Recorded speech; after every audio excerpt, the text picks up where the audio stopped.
ముఖ్యమంత్రి ఎక్కడ కూర్చుంటే అదే సచివాలయం, అదే రాజధాని అవుతుందన్న ప్రవచనకారులు ఎవరు? తమ ఉమ్మడి శత్రువు చంద్రబాబు మీద ద్వేషంతోనే కుట్రలు చెయ్యడంలో కేసీఆర్, జగన్ ఏకమయ్యారా?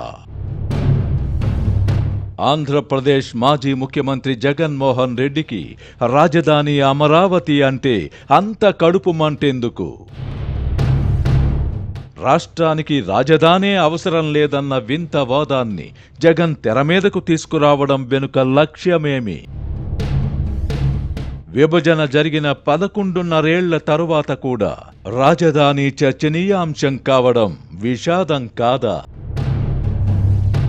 రివర్ బేసిన్లో రాజధాని ఏమిటి అని ప్రశ్నిస్తున్న జగన్ స్కూల్లో సాంఘిక శాస్త్రం పాఠాలు చదువుకోలేదా? రాష్ట్రానికి మధ్యలో రాజధాని ఉండాలని, నదీ తీరంలోనే దాన్ని నిర్మించాలని 2019కి ముందు జగన్ చెప్పలేదా?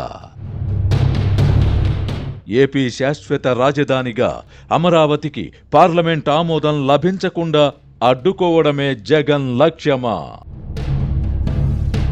అమరావతిపై విషం కక్కిన జగన్ రెడ్డి విష గుళికల్ని ఆయన నీలి కూలి మీడియాలు ఎందుకు దాచిపెట్టాయి? సజ్జల పేర్ని నాని ఇచ్చిన నష్ట నివారణ వివరణలతో అమరావతిపై జగన్ అక్కసును దాచెయ్యడం సాధ్యమా?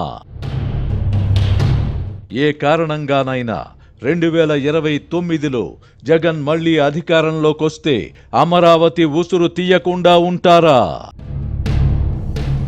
భవిష్యత్తులో జగన్ అమరావతి జోలికి రాకుండా ఉండాలంటే కూటమి ప్రభుత్వం చేయాల్సిన పనులేంటి?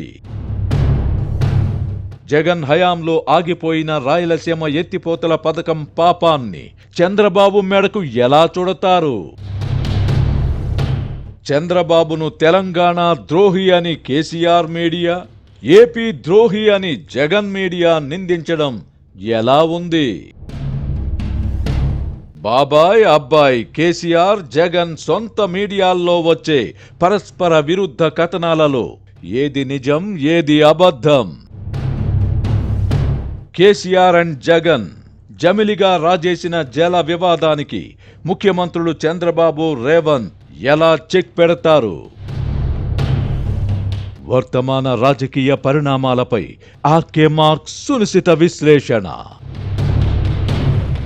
We can comment by RK. ఈరోజు రాత్రి 8:30 గంటలకు